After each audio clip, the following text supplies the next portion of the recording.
Bueno, vamos a continuar con nuestra siguiente clase, que es la importancia de la oración. ¿Cuántos de ustedes reconocen esta noche que les hace falta aprender a orar? Vaya conmigo un texto, Primera de Pedro, capítulo 5, versículo 5. Primera de Pedro 5, 5, de donde vamos a tomar el tema número 9 de la oración. Ahorita les voy a dar el título. Primera de Pedro 5, 5, ¿lo tienen? Igualmente, jóvenes, ya nos dijeron jóvenes, ¿verdad? Igualmente, jóvenes, estad sujetos a los ancianos y todos sumisos unos a otros, revestidos de humildad, porque Dios resiste a los soberbios y da gracia a los humildes. Nuestro tema número 9 que vamos a aprender hoy es la oración y la humildad. La oración y la humildad. Dios, mis hermanos, nunca estará de acuerdo con ninguno de nosotros. Dios nunca estará de acuerdo con ninguno de nosotros cuando nos acerquemos a Él en una actitud de orgullo o de soberbia. Pues lo dice la Escritura claramente, Dios que hace resiste. ¿Qué significa resistir? Dios se opone, está en contra, hace resistencia a aquel que es soberbio, aquel que es orgulloso. Y tenemos que entender, fíjense, tenemos que entender, hermanos, que a menudo el orgullo impide por un lado, hablando del texto, por ejemplo, el texto menciona jóvenes y menciona ancianos, ¿verdad? El orgullo, por un lado, impide que los adultos comprendan a los jóvenes. O sea, un adulto, el orgullo le impediría comprender a un joven. Pero por otro lado, el orgullo a los jóvenes les impide escuchar a sus mayores. Los jóvenes deberían de seguir el ejemplo de los mayores, quienes con su vida ejemplar les orientan. Repito, los jóvenes deberían de seguir el ejemplo de sus mayores, quienes con su vida ejemplar les orientan. Hay pues, mis hermanos, personas con estas características que buscan a Dios, pero que mientras no hagan a un lado su orgullo, mientras no hagan a un lado su soberbia, su altanería, por más que busquen a Dios, la Escritura nos dice que no van a tener respuesta. Dios les hace resistencia más bien a este tipo de personas. El favor de Dios, la gracia de Dios siempre estará a favor, a beneficio de todos aquellos que vivan en humildad. Dice ahí la Escritura que leímos, Dios resiste al soberbio, pero da gracia a los humildes. ¿A quién da gracia? Y esta palabra gracia habla del favor de Dios, del beneficio de Dios. Ya hemos visto los fundamentos de la oración, que espero que te apegues a ellos, ¿verdad? Espero que aprendas de ellos, el que debemos entrarnos a la tarea de conocer muy bien a nuestro Dios.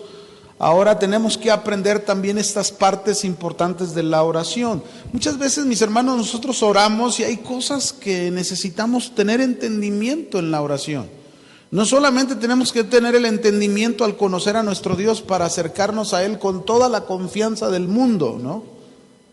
Sino que también tenemos que entender cosas que son bases en la oración, como la oración y la humildad, ¿no?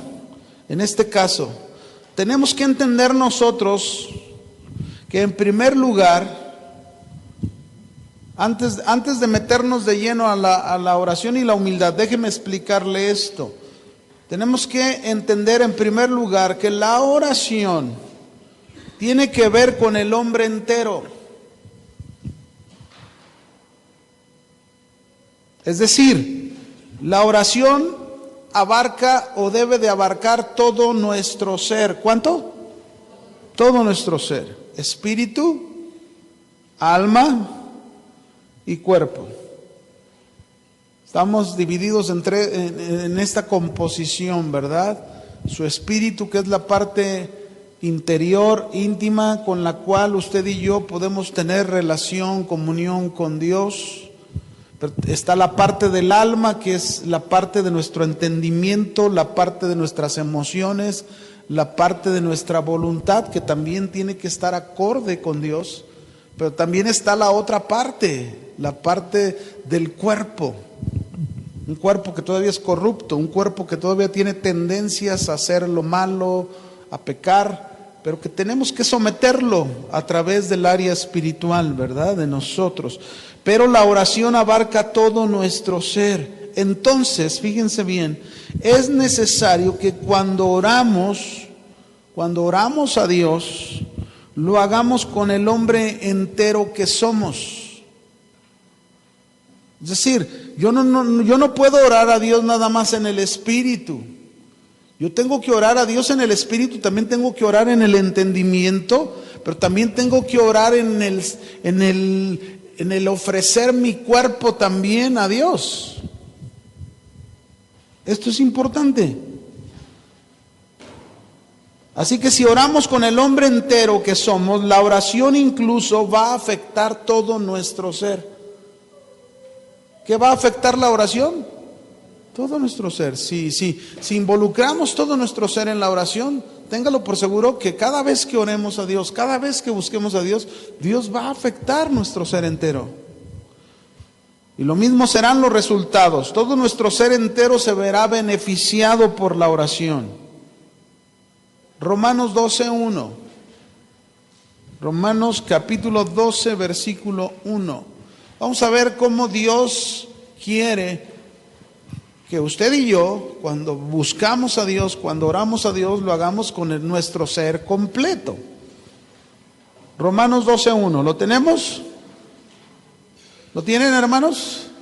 Dice, así que, hermanos, os ruego por las misericordias de Dios. Fíjense qué está diciendo Pablo. Pablo está diciendo, hermanos, yo les ruego a todos ustedes creyentes por las misericordias de Dios. Pregunto, ¿cuáles son esas misericordias de Dios que Él ha hecho en tu vida? Muchas. Cuando Pablo está hablando aquí en el capítulo 12, bastaría recorrer hacia el capítulo 1, comenzar. Capítulo 1, capítulo 2, capítulo 3, 4, 5, 6, 7, 8, 9, 10, 11 para llegar al 12. Y verás en todos los capítulos anteriores cómo Pablo habla de las misericordias de Dios. Él habla en el capítulo 1 que todos los hombres son pecadores y por ser pecadores están separados de la gloria de Dios. En el capítulo 2 le habla a los judíos que se creían estar cerca de Dios y que les dice, ¿tú qué crees? ¿Tú que juzgas a los otros? ¿Crees que tú no estás igual que ellos? También eres un pecador. Pablo les dice a los judíos, ustedes también son pecadores. Y si quieren salir de esa condición de pecado, en primer lugar, tienen que reconocer su condición de pecadores. Y en el capítulo 3, Pablo dice, no hay justo, ni siquiera uno. ¿Cuántos? Ni siquiera uno. No hay quien busque a Dios. Y luego en el mismo capítulo 3, en la parte 2, Pablo les dice, la única respuesta para poder ustedes dejar esa condición de pecadores y ser presentados justos delante de Dios es solo por la justicia de Jesucristo. Y ahí está la primer misericordia. Es decir, ¿cómo dejamos de estar en la condición de pecadores tú y yo? Por la justicia de Cristo. ¿Qué significa la justicia de Cristo? Que nos justificó. Significa que Él ocupó mi lugar de culpa y fue a la cruz y pagó el precio que había que pagar por todos mis pecados. Esa es la misericordia de Dios. Pero luego en el capítulo 4, Pablo les dice, en el capítulo 4 de Romanos, Él explica y les dice, esta es la fe por la cual ustedes han obtenido esa justificación delante de Dios, esa justicia en Cristo Jesús. Y explica sobre la fe, habla de David, habla de Abraham, como ellos creyeron a Dios, y que esa es la clase de fe que nosotros debemos de tener para obtener la justificación. Eso es misericordia. Os ruego por las misericordias de Dios. Y luego llegas al capítulo 5, 6, 7, 8, comienza a mencionar puras misericordias de Dios. En el capítulo 5 dice que justificados pues por la fe, tenemos paz para con Dios. Fuimos librados de la ira de Dios, fuimos librados del juicio de Dios gracias a la fe en nuestro Señor Jesucristo. Esas son misericordias. Y luego llegas al capítulo 6 y en el capítulo 6 dice que por la justificación somos libres del pecado. Es decir, el pecado ya no tiene más control ni más dominio debe de tener sobre nuestras vidas, porque ahora en Cristo Jesús tú y yo tenemos la capacidad, tenemos el poder de Dios para vencer al pecado. Eso es lo que dice en el capítulo 6. Esas son las misericordias de Dios. En el capítulo 7 luego menciona y dice, somos libres de la ley por la justificación en Cristo Jesús. ¿Qué quiere decir? La ley nos condenaba. La ley era por las obras y ningún ser humano puede ser salvo por las obras, ¿verdad que ninguno? Entonces no podíamos por las obras. Esas son las misericordias de Dios. Y luego llegamos al capítulo 8 y en el capítulo 8 nos dice, ahora pues ninguna condenación hay para los que están en Cristo Jesús. ¿Cuántos dicen amén? Esas son las misericordias de Dios que habla aquí en el capítulo 12. Os ruego pues por las misericordias de Dios. Es decir, como diciendo, acuérdate de todas las misericordias que Dios ha hecho en tu vida. Y por esas misericordias de Dios dice que presenta tu cuerpo en sacrificio vivo, santo, agradable a Dios, que es vuestro culto racional. Cuando uno reflexiona, mis hermanos, en todo lo que Dios ha hecho por nosotros, que no lo merecíamos, yo no sé si ustedes lo piensen. Yo basta voltear en mi pasado cuántas veces lo ofendí, cuántas veces levanté palabras ofensivas contra el Señor, pero Él me perdonó. Yo no merecía que Él me diera la oportunidad, pero la tuve por su amor. Y ha sido misericordioso en mi vida. No solo me ha salvado, no solo me dio la redención, sino me ha dado el privilegio de disfrutar una vida. Imagínense, conocí a mi esposa, una mujer que ama a Dios, que conoce a Dios. He tenido el privilegio de empezar un matrimonio cristiano y que mis hijos nacieran dentro de un ambiente cristiano. Hemos visto las misericordias de Dios. He pasado muchas circunstancias difíciles y sin embargo he visto las misericordias de Dios. ¿Cómo no voy a ofrecer? ¿Cómo no le voy a presentar a Dios mi ser entero? Cuando dice que presentéis vuestros cuerpos, en otra versión inclusive, esta palabra cuerpo se está refiriendo al ser entero del hombre. Espíritu, alma y cuerpo. Preséntalo. Es el deseo de Dios, mis hermanos, es que nos ofrezcamos a nosotros mismos en un sacrificio vivo. En el pasado se ofrecían sacrificios de animales como muertos. Solamente eran simbólicos. Pero hoy Cristo ya se ofreció por nosotros, por nuestros pecados, pero Dios quiere que nosotros le ofrezcamos cuando venimos a Él ante su presencia. Se supone que en un sentido simbólico, sacrificio, está hablando que cuando vengamos a Él, vengamos con el ser entero y nos neguemos a nosotros mismos.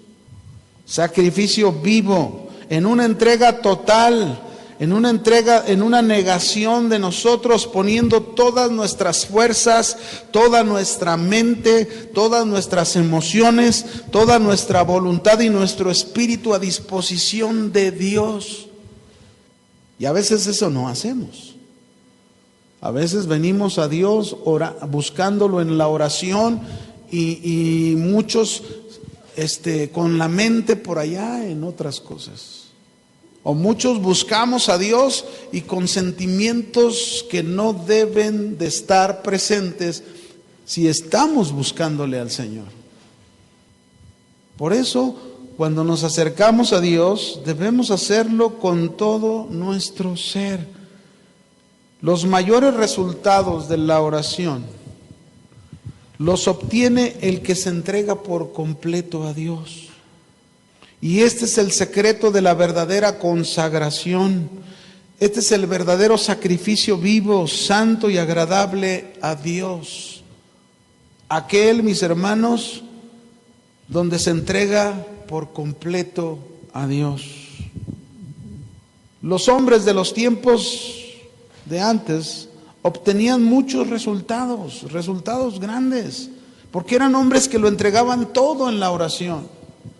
Eran hombres que lo daban todo cuando oraban a Dios. Todo. Dios quiere que cuando lo buscamos, también tú y yo lo busquemos, todo lo que hay en nuestro ser, no solo quiere una parte de nosotros, Dios quiere todo de nosotros. ¿Cuánto quiere? Todo. Dice en 1 Tesalonicenses capítulo 5, versículo 23. 1 de Tesalonicenses 5, 23. Escuche lo que dice aquí. Y el mismo Dios de paz os santifique, ¿cuánto? Por completo. El mismo Dios de paz os santifique por completo, dice. Y todo vuestro ser, todo nuestro ser, ¿cuánto? Todo, espíritu, alma y cuerpo, sea guardado irreprensible para la venida de nuestro Señor Jesucristo. Miren, hermanos, nuestro espíritu, nuestra alma y nuestro cuerpo tienen que estar unidos cuando oramos a Dios y lo buscamos. Espíritu, alma y cuerpo tienen que estar unidos cuando buscamos a Dios. Todo debe de ser rendido a Él. ¿Cuánto? Todo. A ver, ¿cuántas casadas hay aquí? ¿Cuántas mujeres casadas hay aquí? Levanten su mano todas las hermanas casadas que hay aquí. Les pregunto, ¿cuánto quieren de su esposo ustedes? ¿Nada más la mitad? ¿Les gustaría que el corazón de su esposo esté dividido? No, ¿verdad? ¿Ustedes lo quieren cuánto? Dígalo fuerte, hermana. No le dé pena. Todo. Pues así Cristo lo quiere todo. Todo. Yo no creo que ninguna hermana, yo no creo que ninguna mujer casada esté dispuesta a compartir su marido con otra mujer. A menos que esté mal, un poquito mal de acá, ¿no? Pero la realidad es que ni tampoco el hombre, ninguno de los hombres casados estamos dispuestos a querer. No, queremos a nuestra esposa y la queremos completa.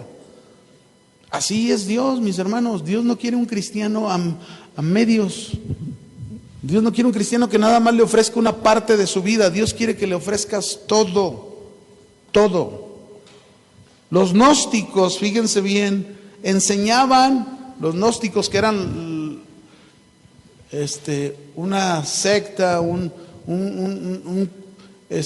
filosofía en tiempos de Pablo, en las cartas aparecen, Juan, el apóstol, enfrentó a los gnósticos, ellos tenían diferentes pensamientos, pero uno de ellos era que ellos erróneamente decían que tú podías buscar a Dios en el espíritu, no importaba qué hicieras con tu cuerpo, porque ese era considerado malo para ellos.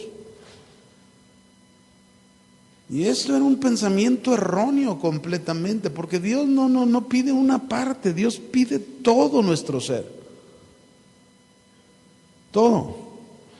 Él no envió a su Hijo Jesucristo para morir en la cruz y morir por una parte de nosotros. Él envió a su Hijo Jesucristo para morir por todo nuestro ser. ¿Por cuánto? Todo. Así que por eso, mis hermanos, es importante que cuando oremos a Dios lo hagamos con el ser entero. Daniel, del libro de Daniel, doblaba sus rodillas cuando oraba 3 veces al día, y cada vez que lo hacía, cada vez que oraba a Dios, ¿saben cómo oraba? Se consagraba con todo su ser a Dios. Por ello Dios le revelaba semejantes secretos a Daniel. Esa era la razón. A veces nosotros ¿cuántas veces tenemos una duda? Señor, es que no sé, no estoy convencido, ¿cómo hacer esto? ¿Qué debo de hacer en esto? Si fuéramos como Daniel, que lo buscáramos 3 veces al día y le consagráramos todo nuestro ser, tenlo por seguro, ¿qué secretos no te revelaría Dios? ¿No crees? Porque Él lo dice, clama a mí y yo te responderé y te enseñaré cosas grandes y ocultas. No lo sabemos el versículo, ¿sí o no? El problema es que cuando estamos en una duda, donde no sabemos qué hacer, no nos acordamos de Él, no doblamos las rodillas, no lo buscamos con el ser entero, sino que estamos con la mente dándole vueltas ahí a esa confusión que tenemos, cuando mi mente, mis emociones, mi voluntad, mi espíritu y mi cuerpo tienen que estar consagrados a Dios. Que presentéis, os ruego por las misericordias de Dios, que presentéis vuestros cuerpos en sacrificio vivo, santo y agradable a Dios, que es vuestro culto racional. Fíjense, ese es el culto que a Dios le agrada. Más que este de venir, también le gusta cuando venimos y nos reunimos todos en la iglesia y levantamos las manos y cantamos y lloramos y nos emocionamos y todo, está muy bien. Pero el verdadero culto racional es el que tú le ofreces a Dios todos los días, en donde tú andas, en tu trabajo, en la calle, en tu casa, en todas partes. Salomón, mis hermanos, se postró a Dios en oración cuando estaba dedicando el templo y le mostró a Dios su entrega total, su entrega completa. ¿Y saben cuál fue la respuesta de Dios para él? Dios le dio sabiduría. Dios lo dirigió a Salomón. A lo mejor nosotros necesitamos sabiduría, a lo mejor estamos en aprietos con los hijos y no sabemos qué hacer y hemos tomado malas decisiones y en lugar de poder corregir el problema que tenemos, como que se nos ha agrandado el problema. ¿Saben qué nos falta? Sabiduría. ¿Y cómo la vamos a tener la sabiduría? Decía el hermano Pablo Hunter, ¿cómo vas a tener sabiduría si no vas a buscarla? Si no vas al secreto donde te la pueden dar, en la fuente donde la puedes encontrar, entregado completamente, en un ser entero. Jesús, mis hermanos, se postró en el Getsemaní, en aquella hora de agonía, orando antes de ser traicionado. ¿Y saben qué pasó con Jesús? Que en todo su ser estaba orando a Dios, fue fortalecido para enfrentar aquel momento, aquella hora difícil.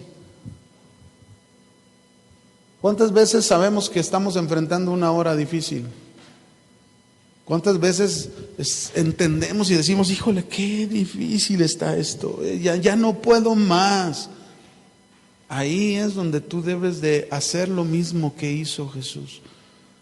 Ir al secreto con el Padre, orar a Él en todo tu ser, en el ser entero, y tenlo por seguro que el Señor te va a fortalecer como lo hizo con Jesús. Amén. El carácter, mis hermanos, la conducta, la vida, el corazón, repito, el carácter, la conducta, la vida, el corazón y el intelecto, debemos unirlo cuando oramos. Debemos ofrecerlo todo a Dios, a fin de que nuestras plegarias sean escuchadas y nuestras vidas transformadas. Amén. Déjenme este pensamiento que lo encontré, me encantó. Dice, se necesita el hombre entero en oración. Se necesita el hombre entero en oración hasta que todas las tormentas que agitan el alma sean acalladas y se logre conseguir la calma, hasta que todos los vientos que golpean y turban y la hacen temblar así al alma como nuestro cuerpo cesen bajo la poderosa y beneficiosa mano extendida de nuestro Señor. Bien dijo el salmista en el Salmo 119, versículo 10. Él dijo esto ahí. Salmo 119, verso 10. De todo corazón te he buscado, no me dejes apartarme de tus mandamientos. Cuando está diciendo de todo corazón te he buscado, el salmista está diciendo con todo mi ser, Señor, te he buscado. Con todo mi ser. Entonces, mis hermanos, si buscamos a Dios con todo nuestro ser entero, si le buscamos a Dios con todo el ser entero, qué importante entonces es aprender este primer punto, la oración y la humildad. Y déjeme comenzar con esta ilustración, la oración y la humildad. Qué importante. Pensemos en dos ángeles. Piensa en dos ángeles. Mediten esto. Piensa en dos ángeles que reciben al mismo tiempo un encargo de parte de Dios. A uno se le da el encargo de descender y gobernar al mayor imperio de la tierra. Al otro ángel se le da el encargo de barrer las calles de la aldea más humilde. Le sería a los dos ángeles, este encargo le sería por completo indiferente de cuál sea la tarea que se les ha encomendado. A uno de gobernante y al otro de barrendero. ¿Saben por qué, mis hermanos? Porque el gozo de los ángeles consiste en la obediencia a Dios. Porque hay humildad en su corazón. Ellos no cuestionan, ¿por qué a mí me mandas a barrer y a él le mandas a gobernar? Pero nosotros así somos. Esa es nuestra naturaleza. Si vemos a alguien, por ejemplo, si yo tengo 5 años en la iglesia y luego veo uno que llega en 1 año y luego ese que llega en 1 año ya está ya sirviendo, ya está ya, ¿y qué pasó? Pues yo tengo 5. Así somos. Los ángeles, mis hermanos, esto que acabo de ilustrarles hace un momento, de seguro es la vida que hay en el cielo. Ambos ángeles lo que están presentando es esa actitud humilde en su relación con Dios. Por eso la oración es tan importante que vaya acompañada de humildad. ¿Cuál es tu relación con Dios? ¿En qué consiste tu relación con Dios? ¿Con humildad? Con una actitud humilde te acercas a Dios, con una actitud tan humilde que estás dispuesto o estás dispuesta a lo que Dios te diga que hagas. Hey, ve y perdónalo. ¿A quién le hablaste, Señor? ¿A mí o a mi vecina? Y a veces esa orden, ese encargo, nos cuesta trabajo obedecerlo. ¿Saben por qué? Porque carecemos de humildad en esa área. En el pasaje de inicio que leímos, nosotros pudimos ver bien claro que Dios va a resistir siempre a los soberbios y va a dar gracia. ¿A quién va a dar gracia? A los humildes. El hombre humilde, mis hermanos, fíjense bien, déjenme hablarles un poco de humildad que necesitamos aprender. Yo me incluyo.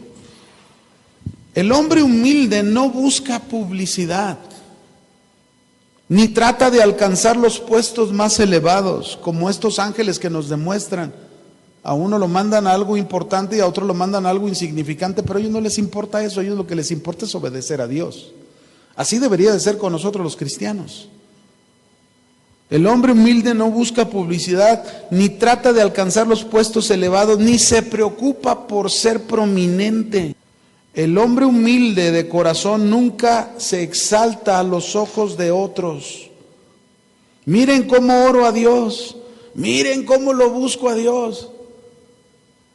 En el corazón humilde, mis hermanos, aquel corazón humilde que busca a Dios, no hay autoalabanzas. Al contrario, una persona que busca a Dios con un corazón humilde siempre va a alabar a otros. Siempre. Déjenme ponerles un ejemplo. Se dice que un día corría la fama de un siervo de Dios por allá en los años 1800. No uso el nombre porque no me gusta usar nombres, pero es un hombre conocido, este siervo de Dios del que yo te estoy hablando. En el año 1800 fue muy conocido este siervo de Dios en Inglaterra. Y se cuenta que era tan fuerte la fama que estaba corriendo de lo que Dios estaba haciendo en este siervo de Dios, que un grupo de ministros de Estados Unidos, de América, viajaron a Inglaterra para conocer el secreto de este siervo de Dios. Y dice que llegaron temprano al templo, inclusive para agarrar un buen lugar y poder escuchar los sermones de este hombre. Entonces tocaron a la puerta, todavía ni la puerta estaba abierta, así como algunos que a veces llegan a casa de oración los domingos, a mí me ha tocado, todavía no abren las puertas y ahí están algunos hermanitos temprano, ¿verdad? Yo los he visto. Casi tocan las puertas. Así estos llegaron y tocaron, pues eran unas puertas, imagínense, impresionantes allá en Inglaterra en 1800, unas puertas de madera que tenían así sus... Y entonces golpeaban la puerta, ¿verdad? Y dice que abrió un anciano la puerta. Entonces cuando el anciano les abrió la puerta, ellos le dijeron al anciano, venimos aquí desde Norteamérica para conocer el secreto del siervo de Dios que ministra en este templo. Y entonces el anciano les dijo, ¿de verdad quieren conocer el secreto de ese hombre? Sí, queremos conocerlo. Dice que los llevó por un pasillo lateral del templo y fueron al sótano del templo. Cuando llegaron al sótano de aquel templo, ¿saben cuántas personas había abajo orando? 200 personas orando y clamando a Dios antes del culto. Y este anciano les dijo, este es el secreto de ese hombre. Y cuando les dijo, este es el secreto de ese hombre, se presentó a ellos y les dijo, yo soy ese siervo que ustedes están buscando, pero este es el secreto de él. 200 personas buscando a Dios con todo su corazón. Y un hombre que le estaba dando la gloria no a lo que él hacía, sino ¿a quién? Al Dios que escuchaba las oraciones de esos hermanos. La oración siempre debe de ir acompañada ¿de qué? De humildad. De humildad. El corazón humilde que busca a Dios solo tiene sus ojos puestos en Dios. El corazón humilde que busca a Dios solo tiene sus ojos puestos en Dios. Depende de Dios y vive sujeto a Dios. No pone sus ojos en sí mismo, ni en nadie más. Y esto lo podemos observar claramente en una parábola que Jesús nos dio, que es la parábola del fariseo y el publicano, Lucas 18, versículo 9. Vaya conmigo ahí. Lucas 18, 9. ¿Lo tienen? A unos que confiaban en sí mismos como justos y menospreciaban a los otros, dijo esta parábola. 2 hombres subieron al templo, ¿a qué iban? ¿A qué iban? A orar. Uno era fariseo y el otro publicano. Me encantan los ejemplos que pone Jesús en las parábolas. Algunas parábolas son como de la vida diaria, ¿verdad? Y pone un ejemplo entre un fariseo. ¿Quién era un fariseo y quién era un publicano? Pues había supuestamente entre el entendimiento judío, había una grande diferencia, porque el fariseo se supone que era un hombre que estaba cerca de Dios, conocía las escrituras, era un hombre que apoyaba en el templo. Y el publicano era alguien que el fariseo decía, este es un pecador, este ni siquiera tiene derecho de meterse al templo. Y entonces dice Jesús ahí poniendo el ejemplo para mostrarnos claramente entre la humildad y el orgullo y la soberbia. Y dice, y el fariseo, puesto en pie, ni siquiera oraba a Dios. Mire, oraba, ¿cómo oraba? Consigo mismo de esta manera. Note cómo oraba. ¿Usted cree que estaba orando con todo su ser a Dios? No.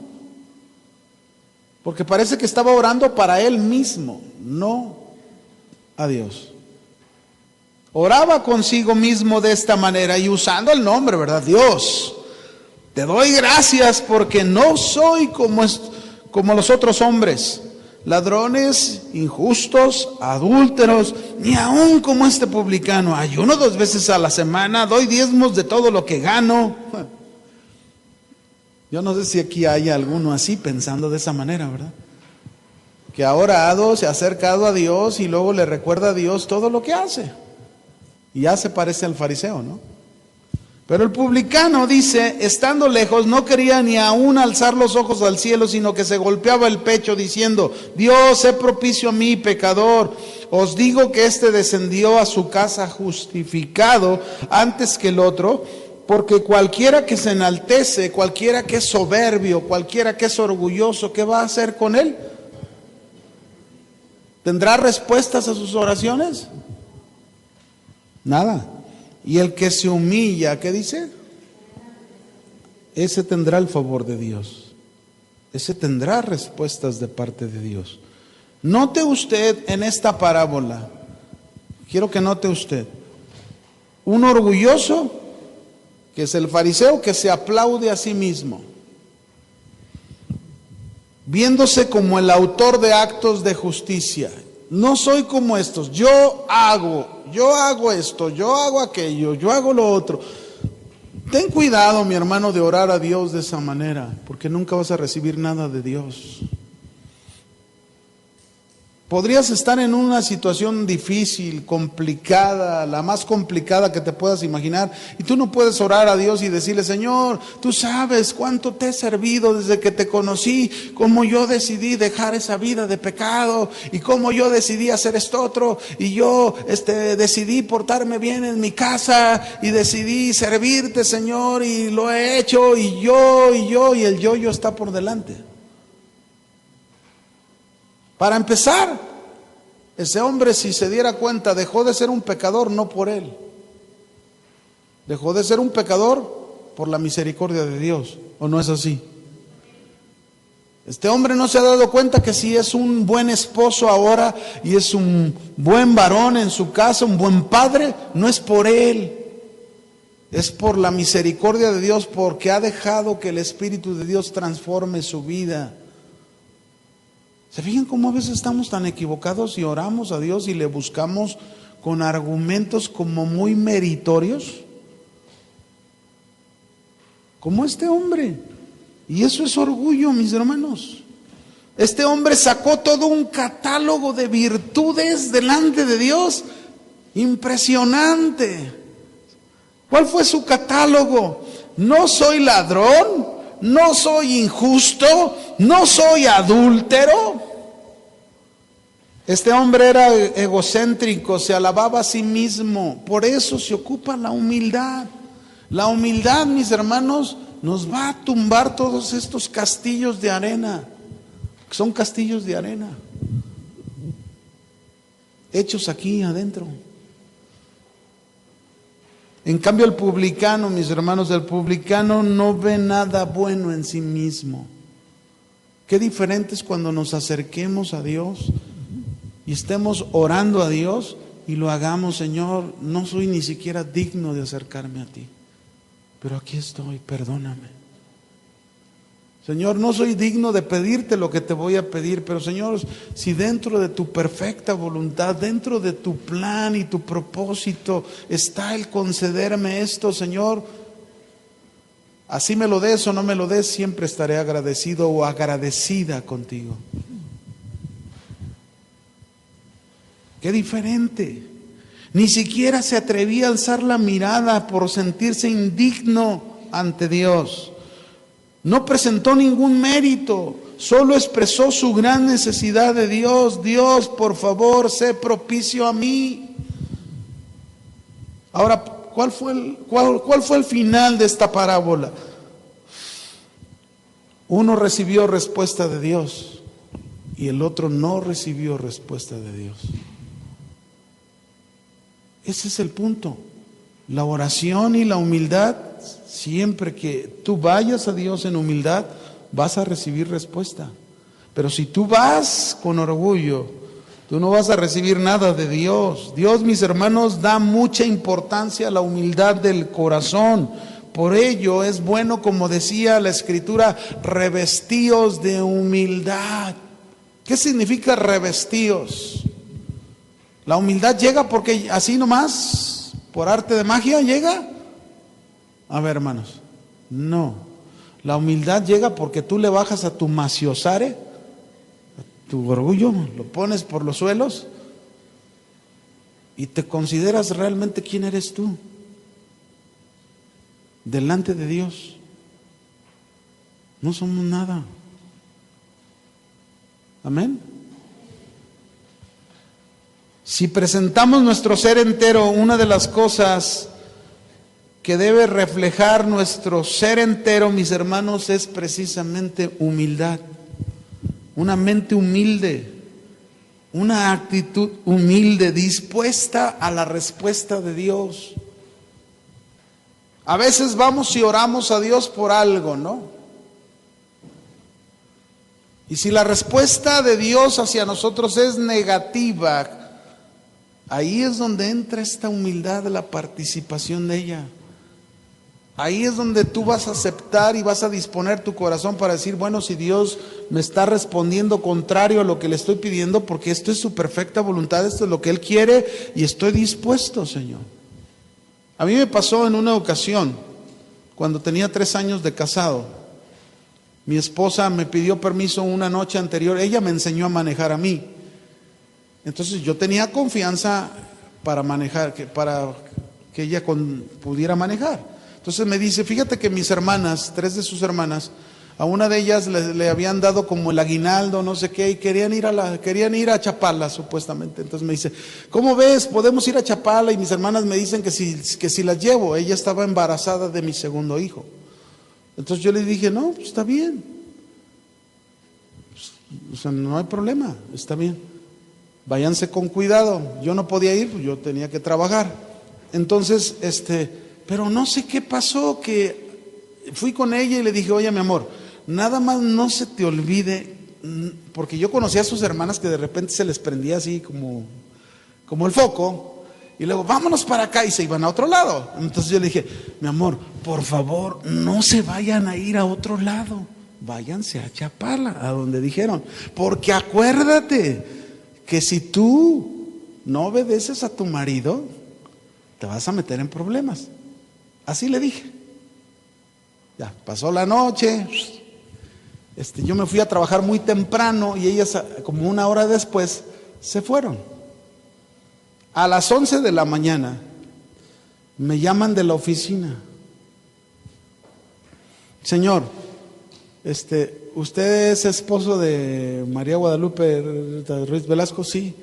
Dice, pues hubo un accidente en la carretera del kilómetro 40 a Colima. Y hubo muertos, hasta muertos dijeron que había. Entonces, en ese momento, cuando me dicen en la oficina del trabajo del accidente y de eso, mi cuñado, el hermano de mi esposa, me habló. Él es doctor y por aquí está una clínica que él la trabaja. Entonces yo vine rápido con él y hasta me regañó, ¿y para qué la dejaste ir? Y acá. Y bueno, ya no estaba ni para que me dijera eso. Imagínense, yo en ese momento yo estaba orando, Señor, ¿quién murió? ¿Mi esposa? Mi hijo, ya tenía a mi hijo de 2 años, el más grande. Mi cuñada, mis cuñadas, iba una sobrina que era casi como de la edad de mi hijo. Entonces la verdad yo iba preocupado, orando, yo, Señor, pues estoy dispuesto, o sea, lo que tú decidas. Y ya nos fuimos. Y cuando vas a llegar, antes de llegar al kilómetro 40, está la caseta, ¿no? La primer caseta de la salida a la autopista Colima, y está el puesto de socorros. Cuando llegamos ahí nos dicen que vayamos al puesto de socorros. Llego al puesto de socorros y los veo a todos.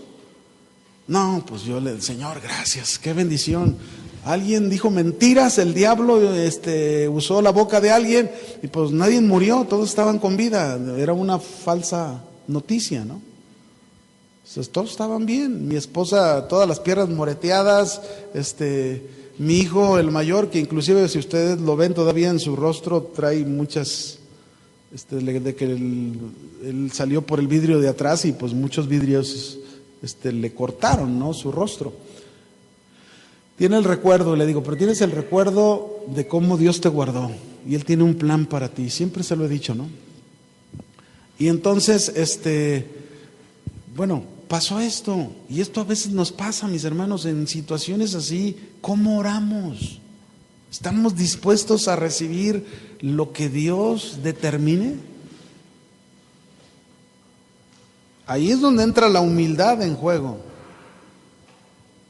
Inclusive mi esposa, que estaba embarazada, nos dijeron, van a hacer mal ese niño, y el doctor nos dijo y que no sé qué, y bueno, que iba a tener problemas porque pues se había golpeado en la volcadura, ¿verdad? La única que quedó en el carro bien agarrada del volante fue mi esposa, que maromeó, y yo le digo, y si yo hubiera visto primero el carro antes que ustedes, la verdad a lo mejor hasta me desmayo, porque el carro de verdad, créanme, es increíble cómo quedó el carro y que todos quedaron con vida.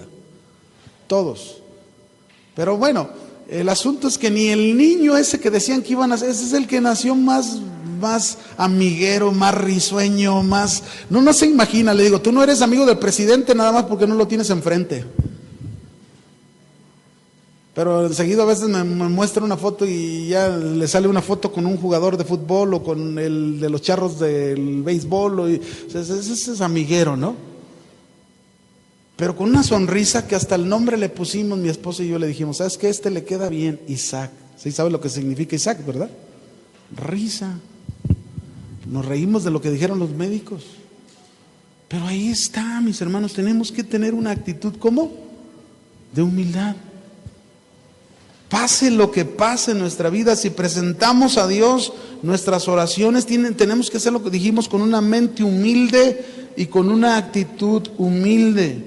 Lo que presta acceso fácil al trono de Dios, lo que es de estima a Dios cuando nos acercamos a Él, es precisamente que nos acerquemos con una pequeñez de nosotros mismos, de lo que somos realmente, no sintiéndonos grandes. A Dios no le agrada la alabanza propia. La alabanza propia cierra las puertas a la oración. Nuestras oraciones deben de ser humildes para poder elevarlas a Dios. Nuestras oraciones deben nacer del polvo, de lo que somos, para que puedan tener la gloria del cielo.